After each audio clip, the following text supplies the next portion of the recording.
Hello, welcome to KV Globe. Myself Kavya Singh. और आज की वीडियो में हम 20 जुलाई 2022 का करंट अफेयर डिस्कस करेंगे। और जो जुलाई की पीडीएफ है 12 जुलाई 2022 तक की पीडीएफ शेयर कर दी गई है हमारे टेलीग्राम चैनल में। केवी ग्लोब स्टडी ऑफिशियल हमारा टेलीग्राम चैनल है।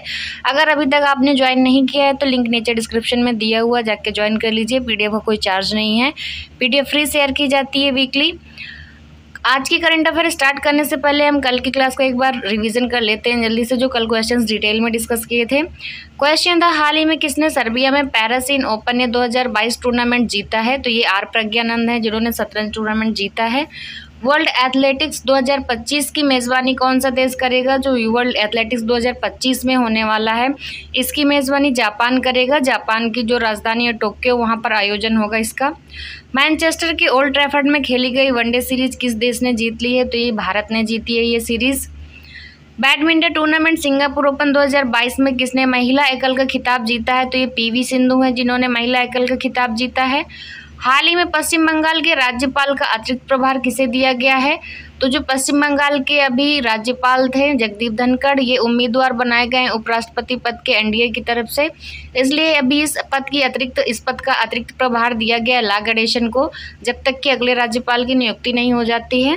हाल ही में नेल्सन मंडेला अंतर्राष्ट्रीय दिवस कब मनाया गया है? तो ये नेल्सन मंडेला अंतर्राष्ट्रीय दिवस 18 जुलाई को मनाया जाता है। हर साल नेल्सन मंडेला जी की जयंती के लिए मनाया जाता है। किस भारतीय शहर को 2022-23 के लिए संघाई सहयोग संगठन की पहली सांस्कृतिक और पर्यटन राजधानी के रूप में चुना गया है? तो इसे वाराणसी को चुना गया है इस बार 2022-23 के लिए। हर साल संघाई सहयोग संगठन की तरफ से एक नए शहर को चुना जाएगा। किस देश के मौसम विभाग ने जुलाई 2022 में पहली बार रेड अलर्ट जारी किया है? तो यूनाइटेड किंगडम में जारी किया गया है ये रेड अलर्ट मौसम विभाग के, वहाँ के मौसम विभाग ने, चूँकि वहाँ का टेम्परेचर बहुत ज़्यादा हो गया, गर्मी बहुत ज़्यादा है।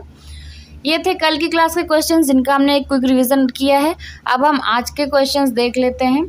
आज का पहला क्वेश्चन है, हाल ही में भारतीय नौसेना ने किस पनडुब्बी को सेवा मुक्त किया है? तो जो पनडुब्बी अभी सेवा मुक्त की गई है रिसेंटली, तो ये INS सिंधु ध्वज है। इसका सही आंसर हो जाएगा ऑप्शन ए, INS सिंधु ध्वज। INS सिंधु ध्वज 35 साल की सेवा के बाद सेवा मुक्त किया गया है। सिंधु ध्वज नाम से ही पता चलता है कि ये स्वदेशीकरण की ध्वजवाहक थी। इसे 1987 में नौसेना में शामिल किया गया था। सिंधु ध्वज जो 1986 और 2000 के बीच रूस से हासिल की गई थी, रूस से ली गई थी। ये 10 किलोग्राम वाली श्रेणी पनडुब्बियों में से एक थी। ये एकमात्र पनडुब्बी थी जिसे मोदी जी द्वारा इनोवेशन के लिए chief of naval staff rolling trophy सम्मानित किया गया था। नेक्स्ट क्वेश्चन है, हाल ही में नेशनल स्टॉक एक्सचेंज यानी कि NSE के प्रबंध निदेशक और CEO के रूप में किसे नियुक्त किया गया है? तो ये जो NSE के प्रबंध निदेशक और नए CEO हैं ये आशीष कुमार चौहान है। तो इसका सही आंसर ऑप्शन ए है। ऑप्शन बी में जो ये निधि छिब्बर दी गई हैं ये CBSE की अध्यक्ष नियुक्त की गई थी। और ऑप्शन सी में जो दिए गए हैं विनय कुमार त्रिपाठी, ये रेलवे बोर्ड के नए अध्यक्ष और CEO नियुक्त किए गए थे। और ये जो ऑप्शन डी में परमेश्वरन अय्यर दिए हुए हैं ये नीति आयोग के नए CEO नियुक्त किए गए हैं। इन 4 ऑप्शन से आपके 4 क्वेश्चंस कवर होते हैं। NSE के जो CEO हैं आशीष कुमार चौहान हैं, CBSE की CEO हो गए निधि छिब्बर, विनय कुमार त्रिपाठी रेलवे बोर्ड, परमेश्वरन अय्यर नीति आयोग। तो ये आपको याद रखने हैं कि एक क्वेश्चन से आपके पूरे 4 क्वेश्चन कवर हुए हैं। आशीष कुमार विक्रम लिमय का स्थान लेंगे। इससे पहले विक्रम लिमय थे जिनका 5 साल का कार्यकाल पूरा हो रहा है 16 जुलाई से। नेशनल स्टॉक एक्सचेंज की जो स्थान है ये मुंबई महाराष्ट्र में है इसका, और इसकी जो स्थापना हुई थी वो 1992 में हुई थी। नेशनल स्टॉक एक्सचेंज के अध्यक्ष कौन है? तो ये हैं गिरीश चंद्र चतुर्वेदी। नेक्स्ट, कौन सी संस्था भारत रंग महोत्सव का आयोजन करती है? तो ये राष्ट्रीय नाट्य विद्यालय द्वारा किया जाता है भारत रंग महोत्सव का आयोजन।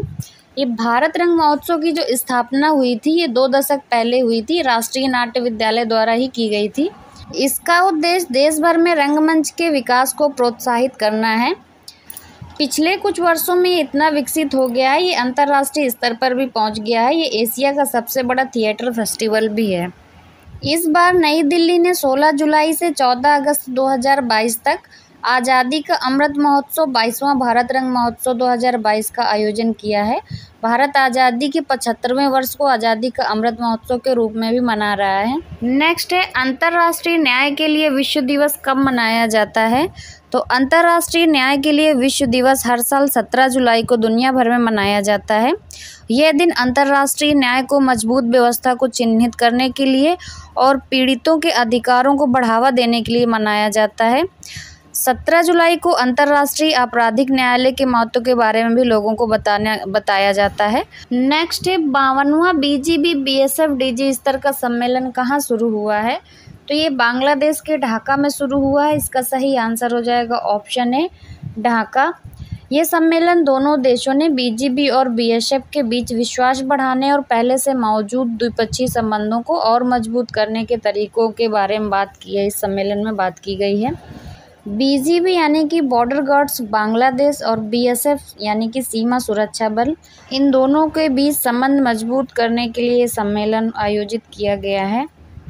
नेक्स्ट, भारत में पहली डिजिटल लोक अदालत की शुरुआत किस राज्य ने की है? तो ये जो पहली डिजिटल लोक अदालत की शुरुआत हुई है राजस्थान में की गई है। तो इसका सही आंसर है ऑप्शन है राजस्थान। इसका जो उद्घाटन किया है जो मुख्य न्यायाधीश हैं NV रमना भारत के, इन्होंने किया है। मुख्य न्यायाधीश NV रमना है और केंद्रीय कानून और न्याय मंत्री किरेन रिजिजू हैं। राष्ट्रीय कानून सेवा प्राधिकरण के जो अध्यक्ष हैं वो उदय उमेश ललित जी हैं और ये राजस्थान के जो मुख्यमंत्री इस समय अशोक गहलोत हैं। भारत में बढ़ते मुकदमों की वजह से डिजिटल लोक अदालत का डिसीजन लिया गया है। खासकर जब कोविड के दौरान अदालतों को अस्थायी रूप से रोक दिया गया था तो बहुत सारे केसेस पेंडिंग हो गए हैं तब से। नेक्स्ट, हाल ही में हैप्पीनेस उत्सव किस राज्य सरकार ने मनाया है? तो ये जो मनाया गया है दिल्ली सरकार द्वारा मनाया गया है हैप्पीनेस उत्सव। ये हैप्पीनेस उत्सव होता क्या है? हैप्पीनेस करिकुलम की जो वर्षगांठ का सम्मान करने के लिए एक वार्षिक उत्सव मनाया जाता है, उसी को हैप्पीनेस उत्सव जाना जाता है। ये 15 दिन का जो आयोजन होता है, इसका उद्देश्य जो है समुदायों को हैप्पीनेस पाठ्यक्रम से परिचित कराना है और खुशी कैसे प्राप्त करें इस बारे में जागरूकता बढ़ाना भी है। दिल्ली सरकार के अनुसार पिछले 4 सालों में हैप्पीनेस करिकुलम ने एक लंबी और घुमावदार सड़क की यात्रा की है। छात्रों की पढ़ाई पर इससे एकाग्रता बढ़ती है और जो बच्चे किसी तनाव में नहीं रहते हैं। नेक्स्ट क्वेश्चन है, खादी ग्रामोद्योग आयोग के नए अध्यक्ष कौन नियुक्त किए गए हैं? तो ये जो खादी ग्रामोद्योग आयोग के नए अध्यक्ष नियुक्त किए गए हैं ये हैं मनोज कुमार। इसका सही आंसर है ऑप्शन सी मनोज कुमार। खादी ग्रामोद्योग आयोग ग्रामीण क्षेत्रों में खादी और अन्य ग्रामोद्योगों को विकसित करने के लिए संसद अधिनियम के तहत शामिल किया गया एक वैधानिक निकाय है।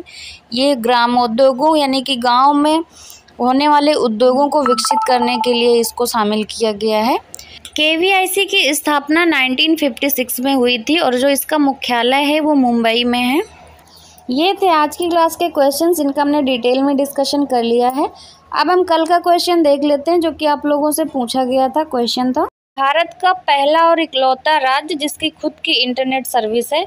तो इसका सही आंसर था ऑप्शन ए केरल। केरल एक ऐसा इकलौता राज्य है भारत का जिसकी खुद की इंटरनेट सेवा है। और इस क्वेश्चन का जिन लोगों ने एकदम सही आंसर दिया है उनके नाम है आंशु राजपूत, शुभम ठाकुर, राधिका मीना, मुबशिर अंसारी, अभिषेक पासवान, धर्मेंद्र कुमार, मोनिका मौर्य, बिरजू कुमार, अंजलि कुशवाहा, इंदु कुमारी, अंजलि वेदी, खुशी यादव, गौरव वर्मा, मुकेश मीना, पीहू साहू, संगीता मौर्य, मोहित कुमार, कोमल शर्मा, इन सब लोगों ने इस क्वेश्चन का एकदम सही आंसर दिया है। अब हम आज का क्वेश्चन देख लेते हैं जिसका आंसर आप लोगों को देना है। क्वेश्चन है, मिशन शक्ति योजना के लिए दिशा निर्देश किस मंत्रालय ने जारी किए हैं? तो इसके 4 ऑप्शंस दिए हुए हैं। इसका सही आंसर आप लोग कमेंट बॉक्स में कमेंट करके दे दीजिएगा।